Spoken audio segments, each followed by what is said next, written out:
ये है विविध भारती। उजाले उनकी यादों की।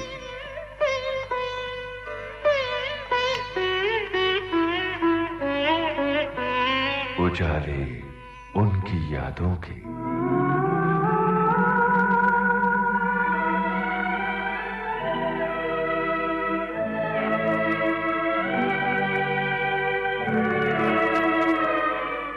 श्रोताओं नमस्कार। उजाले उनकी यादों के इस कार्यक्रम में हम सबके चहेते कलाकार किशोर कुमार की स्मृतियों के उजाले बांट रहे हैं उनके गायक पुत्र अमित कुमार। आज इस बातचीत का रुख किस ओर होगा, ये जानने के लिए आइए सुनते हैं पार्श्व गायक अमित कुमार से की गई यूनुस खान की इस लंबी बड़ी ही दिलचस्प बातचीत की दूसरी कड़ी। किशोर कुमार की कहानी उनके बेटे अमित कुमार की ज़बानी।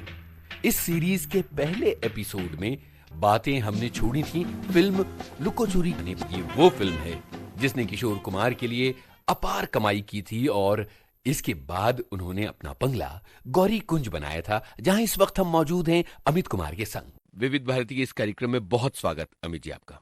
नमस्कार यूनुस जी, नमस्कार। सिंह नहीं तो नमतर सिंह हो, डिम नहीं तो वो अर्शो डिम्बो गाए, लगे छगा भवे छगा हम्बा हम्बा बुम चिक बुम चिक। तो ये गाना भी इंस्पायर हुआ था डैनी के का, ओरिजिनल डैनी के का गाना था। अच्छा, डैनी के was also inspired from another. तो ये मत सोचे कि हम लोग ही सिर्फ चोरी करते, उन लोग भी चोरी करते। ठीक है, क्या बात है, क्या बात है। अच्छा, ये हो गया। ये पिक्चर इतनी चली तो उससे ही उन्होंने ये घर बनाया गौरी कुंज, बॉम्बे में जो गौरी कुंज मकान, वो Lukochuri set a record in Bengal in light house. वहां उन दिनों के जो दर्शक हैं उनको मालूम है लाइट हाउस हुआ करता था। लाइट हाउस में 75 वीक्स मतलब के प्लैटिनम जुबली किया फिल्म ने। क्या बात है। इंदिरा सिनेमा आज भी है वहां पे शायद, अभी तो सब चेंज हो गया। उन दिनों मतलब कि आप सोच सकते हैं इतना हिट था पिक्चर। आज भी पिक्चर सुपर हिट। लेकिन ये पिक्चर मैं हमेशा पिताजी को बोलता था तुमने हिंदी में क्यों नहीं बनाया, बोले नहीं बनाया तो ये पिताजी नहीं बनाया। इस घर से जुड़ी हुई बहुत सारी यादें हैं, बातों का सिलसिला गौरी कुंज तक आ गया। एक किस्सा जो पिछले दिनों अरूप दा ने किसी महफिल में शेयर किया था जी मेरे साथ, कि एक इंटीरियर डिजाइनर से पीछा छुड़ाना था उनको, तो उन्होंने कहा कि नाव और ये किस्सा बताइए ना। नहीं ऐसा बहुत है। हाँ, ये भी एक है कि हॉल में हम नाव लगाएंगे, पूल बनाएंगे। उनको एक शौक था पिताजी को, जो जैसे मैंने जिक्र किया था कि वो बोलते थे कि वो उनका एक फर्नीचर हटाने का, यहाँ से वो ये करना, चेयर हटा दो, अलमारी हटा दो, पूरा नक्शा बदल दिया। अभी समझ लीजिए मैं सवेरे पिताजी से मिला, वो बैठे हुए ड्राइंग रूम में। मैंने बाबा मैं आता हूँ, ओके आना, जितना मैं आ जाऊंगा मैं 2 घंटे में। 2 घंटे बाद आके देखा बाबा नहीं दिख रहे। बाबा तुम कहाँ, मैं यहाँ हूँ। चेंज हो गया सब पूरा नक्शा बदल दिया। यहाँ आपका सोफा उधर कर दिया, वहां का यहाँ कर दिया। तुम्हें बोले ऐसा क्यों किया? Rabindranath Tagore used to do, Tagore करते तो वो भी करेंगे। तो ये बचपना था उनका एक। ये जो था, ये तोड़ना, ये करना, ये एक हॉबी था, वेरी एक्सपेंसिव हॉबी है। से तोड़ा, दीवार तोड़ो, धाड़ यहाँ पे बना दो, ये करते करते दी गौरी कुंज जो है ना, ये उनका बंगला कितने बार तोड़ा उन्होंने। खुद ही तोड़ रहे हैं, खुद ही बना रहे हैं, खुद ही तोड़ रहे हैं। तो एक मिस्त्री हुआ करता था, तो एकदम दुबला पतला एक मिस्त्री, किसने लेके आया, बोले ये मिस्त्री है, यही करेगा। वो मिस्त्री एकदम जब आया था यहाँ पे दुबला था एकदम, मतलब खाने को नहीं मिलता था। वो 1 साल में इतना मोटा हो गया वो। इतना मोटा हो गया। अच्छा, वो बाद में मैं देखता हूँ, अच्छा मेरे रूम से तब वो वहां पे मेन रोड दिखा करता था। तो पहले तो पैदल आता था बस से, बाद में मैं देखता हूँ कि वो टैक्सी से आके टैक्सी से उतर रहा है। तो मैंने अरे वाह। तो मैं बाबा का जगह बोल दिया कि तुमने उसको तो सुपरस्टार बना दिया। बाबा बोला हाँ, बोले तो अभी टैक्सी में आता है। बोला अच्छा, अरे वेरी गुड, अब मैं उसको नहीं छोड़ूंगा। तो फिर उसके साथ काम होगा। मिस्त्री ठीक है साहब, हाँ साहब सुनो मिस्त्री, ये जो दीवार है ना इसको तोड़ दो। अभी तोड़ देता हूँ साहब। उसका डायलॉग रेडी था एकदम। मिस्त्री एक काम करो यार, ये टेबल जो ना इसको हटा के इसमें दूसरा कुछ ऐसा एक लोहे का टेबल बनाओ। अभी बना देता हूँ साहब। तो मतलब मिस्त्री, हाँ मेरा जी कर रहा मैं आपका सर तोड़ूं। तोड़ दीजिए साहब। ये था गौरी कुंज का एक ही। तो आपने जो सवाल पूछा, वो जो स्विमिंग पूल बनाएंगे, हाँ, तो वो इसी टाइम हुआ था मिस्त्री। तो क्या हुआ, उनको भी चाहिए था, ये मिस्त्री से वो तंग आ चुके हैं। बोले कि नहीं, थोड़ा सा तो इसको कुछ बनाना है, अपना ड्राइंग रूम नीचे ठीक से बनाना पड़ता, तो एक महंगा आदमी को बुलाना पड़ेगा। तो उन्होंने एक एकदम वेल रेड आदमी होता है ना, जो इंग्लिश में बात कर रहा है एकदम, उनको बुलाया। Yes sir, what can I do for you, Kishore साहब, इस टाइप का एकदम, what kind of design you are looking for and all. अरे यार, ये तो बहुत ज्यादा इंग्लिश बोल रहा है। तो बताइए, बोला इसको निपटाते हैं, इसको ठीक करते हैं। तो बाबा को जम नहीं रहा था, वो गांव का आदमी बाबा ना, यू नो किशोर साहब, I think this part should be made into. यार ये तो बहुत ही ज्यादा ही कर रहा है, तो मेरे ऊपर ही जा रहा है। मिस्त्री ठीक था यार, कम से कम मेरा बात सुनता था। अब क्या हुआ, अभी ये आदमी इतना ज्यादा गजर गजर गजर गजर कर रहा है। And actually what my father wanted was कि उनके हिसाब से हो। यहाँ पे क्लैश हो रहा था। जो पिताजी चाह रहे थे ये बोल रहा था ना, तो यहाँ पे मैं मजा ले रहा था, मुझे अच्छा लग रहा था, क्योंकि जो मिस्त्री बोलता था बाबा को, उसको हाँ में हाँ करना ही पड़ रहा था। कम से कम एक ये तो आया तो कोई आके साहब चुप कर है पिताजी को, तो वो उनको बर्दाश्त नहीं हो रहा था। साला मेरा घर है, मैं पैसा दूंगा, तू कौन है साला, मैं जैसा बोलूंगा ऐसा करना। तो ये हो गया। No you know you are wrong, it can not be done, this is the way. तो अच्छा, तो के देन आई हैव, पिताजी बोले अभी इसको भगाने का है। हाँ, ऐसा आइडिया बनाओ कि ऐसा भाग जाए। तो बोला कि can you make me a lake in my room, drawing room. तो उसका हाँ कैसे हो गया, व्हाट? बोला I want you just listen to me. तो बोला जे let's go to Africa. Africa? बोला दिस इज बॉम्बे। बोला I know this is Bombay, but let's, अब समझ लो वी आर इन कॉन्गो। हाँ, फिर बाबा का शुरू हुआ। तब मैं सोचा अब गया काम से, अब ये जाएगा, ये 100% जाएगा। फिर बाबा ने बोला कि बचपन में यू नो हम लोग, आपने टार्जन का पिक्चर देखा? यस, एडगर राइस बर्ग्स का हम लोग पढ़ते थे टार्जन पिक्चर। हाँ, मेरे को वैसा चाहिए, I want that environment, I want Congo. Gauri Kunj जूतारा रोड, इसको आप पूरा ये कॉन्गो बना दो, पूरा एकदम झील बनाओ यहाँ पे। हाँ, झील में यहाँ पे, और वहाँ पे एक मगरमच्छ आ रहा है, नाव वहाँ पे, और वहाँ पे ड्रम बजेगा, म्यूजिक बनाएंगे वहाँ पे, और झाड़ों से वो जो क्या बोलते हैं ना, ऐसा झूल के आते हैं। हाँ, झूल के जाएंगे झाड़ों में, और झाड़ों से इधर से उधर कूदेंगे, ऐसा करते। वो आदमी ऐसा देखा, ये घरे की जंगल है, ये आदमी इतना बड़ा पागल है। I won't be able to do, you're a madman. So I was like, yes, I am man. Just get out from here. All quiet on Kolkata front, मुड़ोर घंटो। तो वो तो ऐसे करते थे पिताजी, जैसे कि एक रिपोर्टर ने आके बोला था आप करते क्या हो, आपके दोस्त ने बोला हाँ मेरे दोस्त थे, बहुत दोस्त थे। कौन है? ये जो झाड़ है देखो ना, ये मेरे दोस्त थे। इसका नाम है जानकी नंदन, इसका नाम है अमृतांजन, इसका नाम है फटाफट। जानकी नंदन, अमृतांजन, फटाफट। मैं रोज इनसे बात करता हूँ। पेड़ की बात से एक और बात याद आई जी। वो एक किस्सा है कि आपके पास बहुत सारे पैसे हैं, किसी ने किशोर दा से कहा था, तो उन्होंने कहा हाँ बहुत सारे पेड़ पे लगे हैं। नहीं, वो क्या किस्सा था? वो जब रेड हुआ था यहाँ पे, इनकम टैक्स, वो भी बता दीजिए। हाँ, इनकम टैक्स का रेड हुआ तो सब आए, तो बोला आपने कहाँ छुपा के रखा? बोले वो जो पेड़ देख रहे हो ना, कौन सा ऑफिसर कहाँ? बोले वो जो पेड़ है, वो ऑफिस देख रहे हो, वो पेड़, हाँ वो वहाँ पे जो नारियल दिख रहा है उसके पीछे है, आपको चढ़ना पड़ेगा बंदर जैसा।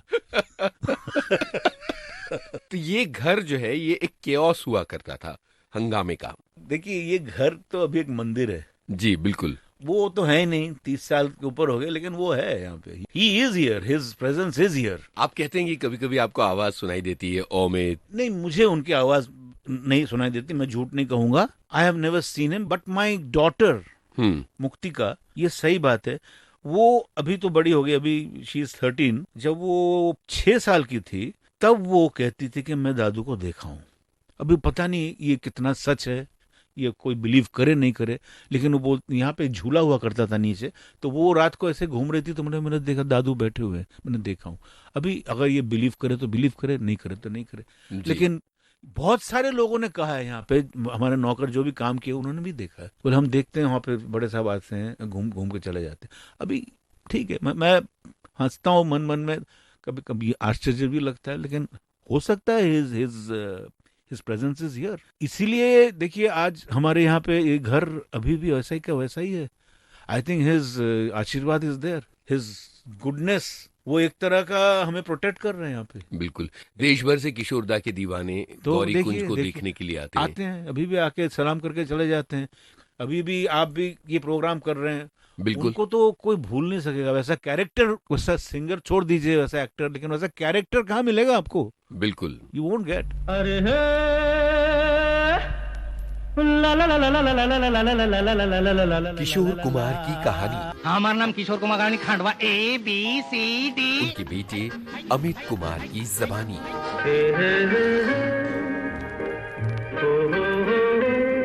उजाले उनकी यादों के। अमित जी, जैसे कि आपने कहा कि गौरी कुंज सुरों का एक मंदिर है जी। एक जमाने से, एक अरसे से यहाँ producers, actors, music directors, lyricist का जमावड़ा लगा रहता सब था। आते थे, तो सब उससे आते जुड़ी कुछ यादें बताइए। सब आते थे। सबसे ज्यादा यहाँ पे आते थे जिनको पिताजी अपने गुरु मानते थे, जी। वो थे सचिन देव बर्मन। उनकी नकल भी बहुत किया करते थे। जी बिल्कुल बिल्कुल। SD बर्मन, एक्चुअली ये जो घर है, ये बंगला, ये जब उन्होंने जमीन खरीदी थी तब SD बर्मन वाज देयर। वो भी आके देखा था, अच्छा है ये खरीद ले।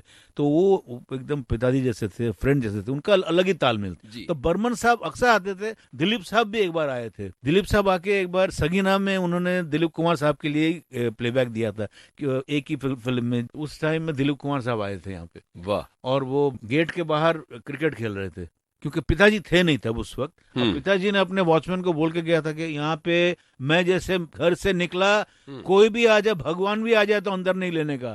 तो नेपाली था। क्या बोला? हाँ, भगवान भी आ जाए तो अंदर नहीं लूंगा मैं। तो दिलीप साहब आए उस वक्त, मिलने आए। तो बोले, बाबा गेट खोलो, मैं दिलीप कुमार हूँ। और हम तो किशोर कुमार को जानते हैं, हमको साहब बोला भगवान भी आया तो हम गेट नहीं खोलेगा। तो ये दिलीप साहब को बहुत अच्छा लगा। बोले, कमाल है यार। तो वहां पे क्रिकेट खेलना शुरू कर दिया बाहर बच्चों के साथ। तो जैसे बाबा की गाड़ी आई तो उन्होंने देखा, अरे दिलीप कुमार, यूसुफ भाई वहां पे। बोले, ये मुझे बड़ा अच्छा लगा तुम्हारे ये वॉचमैन को तुमने जो सिखाया, भगवान भी अगर आया तो अंदर नहीं लेगा हम। ये बड़ा अच्छा। फिर अंदर आया, फिर बातचीत किया। तो वो ये बात कर रहा हूँ मैं, सगीना फिल्म में जब उन्होंने गाना गाया था, तपन सिन्हा डायरेक्टर थे। बिल्कुल। अब SD बर्मन ने पिताजी को चुना था उसमें। साला मैं तो साहब बन गया, उसमें सब गाने अच्छे थे। SD बर्मन तो पहले से ही आते थे, तो वो किसी भी वक्त चले आते थे। और स्पेशली वो अर्ली मॉर्निंग वॉक करने जब आते थे तो यहाँ पे चाय पी के 5:30-6 बजे अर्ली मॉर्निंग आके, किशोर, उनका एक हॉर्न था, पप पप पप पप पप, ऐसा। तो ये हॉर्न SD बर्मन का था, पप पप पप पप, जिसको चलती का नाम गाड़ी में भी यूज किया। हाँ, उसी अंदाज पप पप पप पप, मतलब SD बर्मन आ गया है। अच्छा, बाबा का अलग साइन था, मतलब ये दादा उन्हें नहीं दिया था, गंगुली इसका अलग था, पप पप पप पप पप, मतलब क्या फैमिली से कोई आया है अपना। अरे अशोक कुमार आया है, अमित आया है, अनूप कुमार आया है, कोई आया है, पप पप पप पप पप। तो अभी भी चलता है वो, अभी सुमित उस दिन आया मेरा भाई, टटक टटक टक टक ना, सुमित आया। तो मेरे को, जैसा आप लोग बोलते हैं अमित, बांग्ला में बोलते हैं अमित, तो वो बोलते थे उमित, बड़ा स्वीट लगता है, उमित तू गाता है? नहीं गाता है, नहीं गाता है, गाना सीखो। हाँ, तो जो भी हो। बाद में उन्होंने मुझे जब एक शो देखा, मेरा पहला शो जब उन्होंने देखा, SD Burman, he was the chief guest. ये मैंने आपको बताया नहीं, बता दूं? बिल्कुल। ये जब मुझे पिताजी कलकत्ते से जब मैं आया, तो मुझे पहली बार षणमुखानंद हॉल में पिताजी ने इंट्रोड्यूस किया। हाँ, ये एक बड़ा भव्य शो था। हाँ, बहुत बड़ा शो था। वो उसका नाम भी था, उन्होंने रखा था Sunny Amit and daddy Kishore together. तो वो शो काफी चला, 1 साल तक चला वो। तो उसका पहले शो में चीफ गेस्ट थे सचिन देव बर्मन। वाह वाह। तो उन्होंने जब सुना मेरे को, मैंने बीच में आके मैंने गाना गाया, वो बैठे थे ऑडियंस में, माला, उनको पहले स्टेज पे आए तो उनको माला चढ़ाया हमने, प्रणाम किया पिताजी ने, उन्होंने भाषण भी दिया कि बाबा के बारे में। फिर जाके सुना, फिर मैं जब गाया आके, मेरे को पिताजी ने इंट्रोड्यूस किया। हाँ, इंट्रोड्यूस करने के बाद मैंने जब गाना शुरू किया तो उनको इतना अच्छा लगा कि उन्होंने वो जो अपने खुद का माला था वहां से ऑडियंस से ऐसा करके फेंका मेरे ऊपर। क्या बात। तो ये मुझे अभी तक याद है। फिर गाड़ी में लौटते वक्त मुझे कहते थे, किशोर, ये किशोर, हाँ तेरा लड़का अच्छा गाता है रे, लेकिन साला ताल में थोड़ा गड़बड़ है, तो पंचम के बाद भेज दे, ठीक हो जाएगा। अभी याद है। तो बर्मन दादा रोज यहाँ पर आते थे। बर्मन दादा आके यहाँ पे बैठ के गपशप मार के चाय वाय पी के चले जाते। तो एक बार मैं भी था, early morning there to have tea, चाय वाय पी के जाने के टाइम में गाड़ी में बैठ के, आया किशोर तू आ जाना परसों, हाँ गला ठीक रखना, बोल के गाड़ी खुद चला के बैक कर रहे हैं पीछे। अब पीछे सवेरे 6:30 बजे एकदम खाली है, दरवाजा खुला, गेट खुला हुआ है, हॉर्न मार रहे हैं, palm palm palm palm, back करते ना हम गाड़ी तो हॉर्न मारते ना, हॉर्न मार रहे पाप पाप पाप पाप पाप पाप। तो पिताजी बोल रहे सचिन दा पीछे खाली है, आप क्यों हॉर्न मार रहे हो? तू समझेगा नहीं नियम। बात सचिन दा की चल रही है कि वो यहाँ रोज आते थे वॉक करने के लिए और फिर एक बैठकी जमती थी। जी जी जी। कई बार कई अलग अलग गाने सुनकर और उनसे इंस्पायर होकर भी सचिन दा के कुछ गाने बने। अरे बहुत बने, अरे इतने बने हैं बाप रे। देखिए ये जिसको कहते हैं प्लेजरिज्म, इंस्पायर होना या गाना उठाना, ये सभी ने किया है, इसमें कोई ये नहीं है और करना चाहिए भी, क्योंकि थोड़ा कलरफुल लगता है। नहीं तो हम वहीं का वहीं हम घूमेंगे तो नहीं होता है। Everyone has done that and S D. Burman क्यों सब ने किया, मैं नाम नहीं लूंगा, एवरीवन हैज डन, एवरीवन।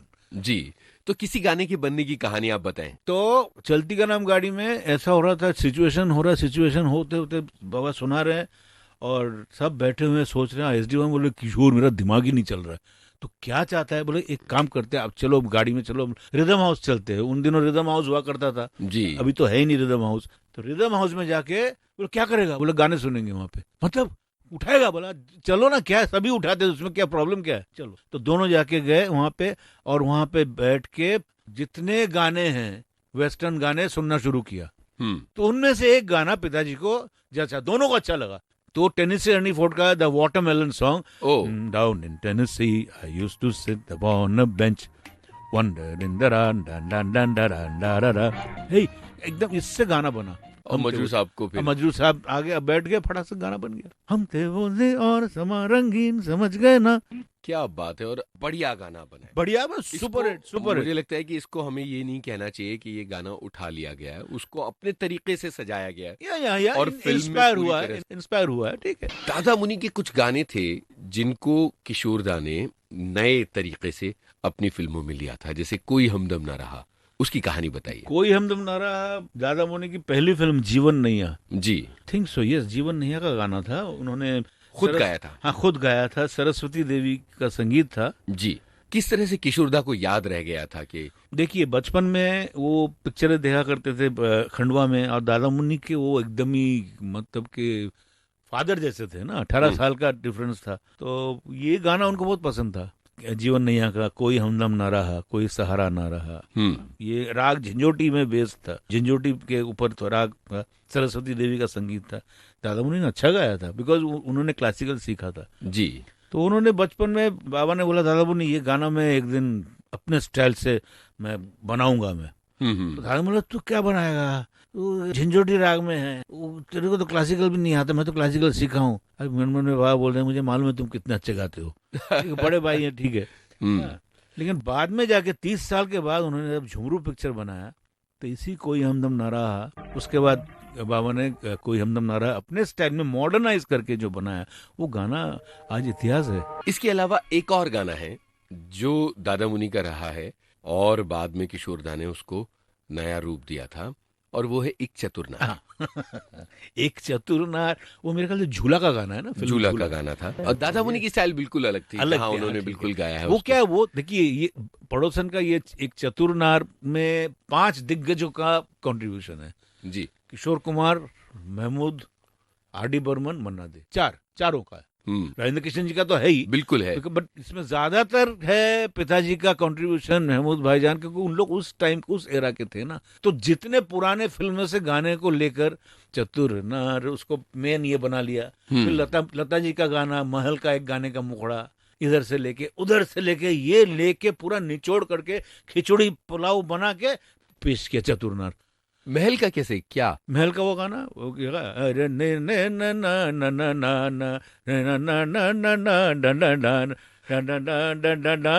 न न, तो ओहो क्या बात है, चंदा जा रे जा। तो सब लिया, सब निचोड़ के इधर से उधर से लेके यहाँ पे इसी घर में गौरी कुंज में, मुझे याद है 1966 में मेरे बेडरूम में, वहां पे उन दिनों मुझे याद है वेस्ट इंडीज और इंडिया का टेस्ट चल रहा था, और फारूक इंजीनियर मद्रास टेस्ट में सेंचुरी किया था। तो बीच में ये गाना भी हो रहा और सब जाके रेडियो में जाके सुन रहे वहां पे, हाँ कितना हुआ, अरे अरे वाह 4 मारा, ये मारा। हाँ, गारफील्ड सोबर्स कैप्टन थे और नवाब पटौडी, तो ये भी चल रहा है, क्रिकेट भी कमेंट्री भी सुन रहे हैं और गाना भी बन रहा है।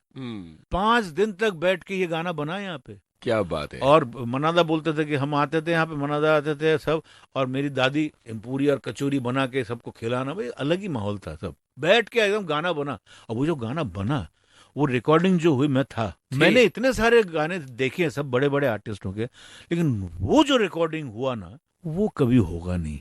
वो हो कितने गया। घंटे लगे थे उस नहीं, वो लगे थे बहुत, 10 घंटे लगे थे, जो भी लगे, लेकिन वो जो हुआ था वो एक मैराथन रेस के बराबर हुआ था। वो जो हो गया, मैं देखा था वो। खासकर आज के जमाने का अगर टेक्नोलॉजी होता, वो गाना अगर उस टाइम में पिक्चराइज किया जाता कि कैसे हो रहा है, कैसे बन रहा है, माय गॉड, हैट्स ऑफ। माने this is something I think which will never happen. एक चतुरनार जो रिकॉर्डिंग मैंने देखा है फिल्म सेंटर में 1966, it was one of the most beautiful moments of my life. I am one of those.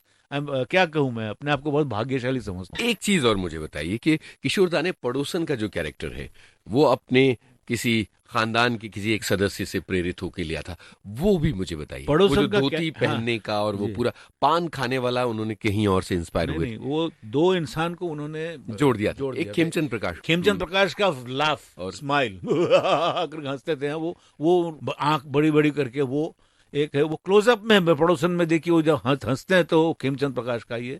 हाँ, और चलन जो है उनका पान खा के, वो SD बर्मन पूरा जी। मामा जी का क्या और है? मामा जी का, जो अपने खुद के मामा थे, जो कि भागलपुर में, मतलब कि मेरे दादी के छोटे भाई, उनका नाम था शानू मुखर्जी। वो क्लासिकल आर्टिस्ट थे, ठुमरी गाते थे। उनका स्टाइल, वो यहाँ से पान ऐसा गिर रहा है यहाँ पे, और ऐसा करके वो बात करने का, ये अरे साला ये सब जो ना मैनरिज्म, ये सब बांगड़ू तो वहाँ का वर्ड है, खंडवा का है जी।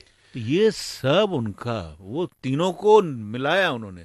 और देखिए, पड़ोसन में अगर वो रोल किसी और को देता तो शायद इतना ये नहीं होता। ये तो मैं बोलूंगा, वो महमूद भाईजान ने शुरू में ही बोल दिया था कि ये रोल अगर करेगा तो एक ही आदमी कर सकता है, जिसका नाम है किशोर कुमार, और वही हुआ। कमाल की बात है कि एक कैरेक्टर को डिजाइन करने में वो कहाँ से इंस्पिरेशन लेते हैं। दो म्यूजिक डायरेक्टर को मिक्स करते हैं, अपने मामा को मिक्स करते हैं, हाँ। अपनी खुद की स्टाइल डालते हैं, और तब जाके वो एक पूरा कैरेक्टर। वो गाना आप देखिए, वो जो मेरे भोले बलम जी, वो कैसे बना बताइए। थोड़ी रिकॉर्डिंग स्टूडियो में हुआ।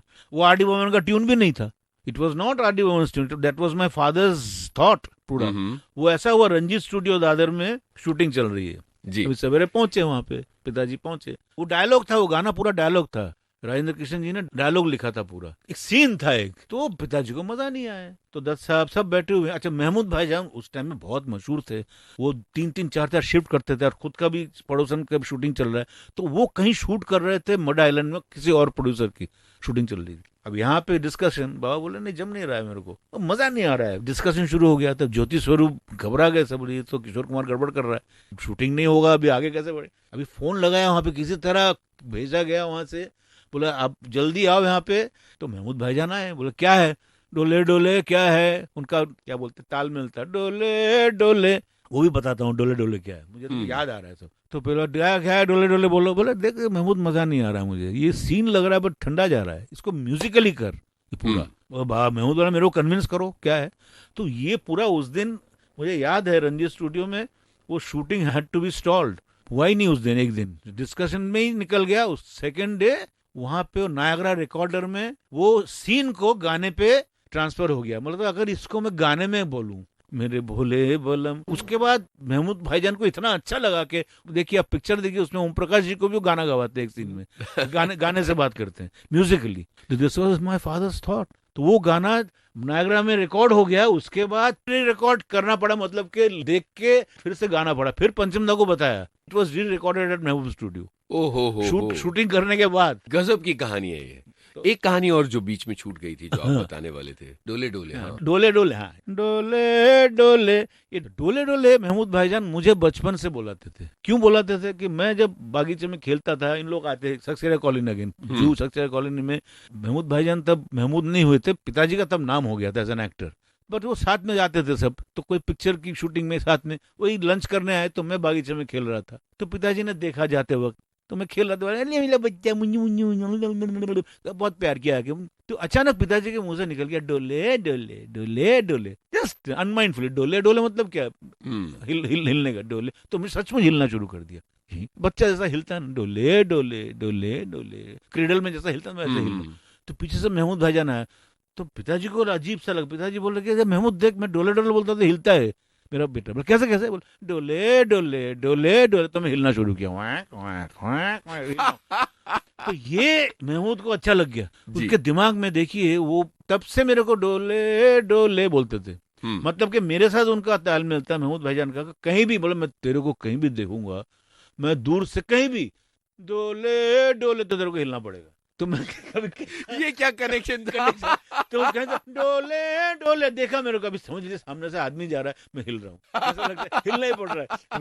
कोई सामने वाला बोले पागल आदमी हिल रहा है, खड़े खड़े हिल रहा है। अरे गजब।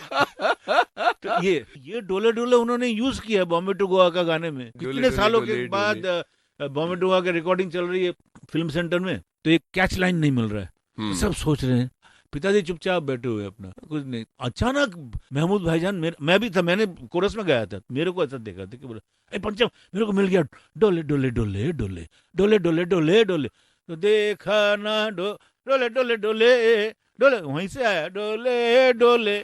उजाले उनकी यादों के।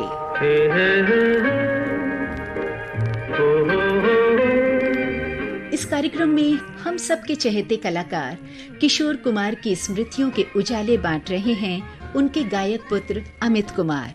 आपसे बातचीत की है यूनुस खान ने। श्रोताओ, आज आपने सुनी इस लंबी बड़ी ही दिलचस्प बातचीत की दूसरी कड़ी। किशोरदा की जिंदगी से जुड़ी बातों के सिलसिले को महज 2 कड़ियों में समेटना तो नामुमकिन है। ये बातचीत अब किस ओर मुड़ेगी? किशोरदा की जिंदगी का कौन सा पन्ना खुलेगा अब? इन सब बातों को जानने के लिए सुनिएगा जरूर इस कार्यक्रम की तीसरी और अंतिम कड़ी। आपको बता दें, इस कार्यक्रम में तकनीकी सहयोगी दिवाकर द्विवेदी और वंदना ठाकुर। विविध भारती की ओर से इस कार्यक्रम की प्रस्तुतकर्ता मनीषा जैन। उजाले उनकी यादों के।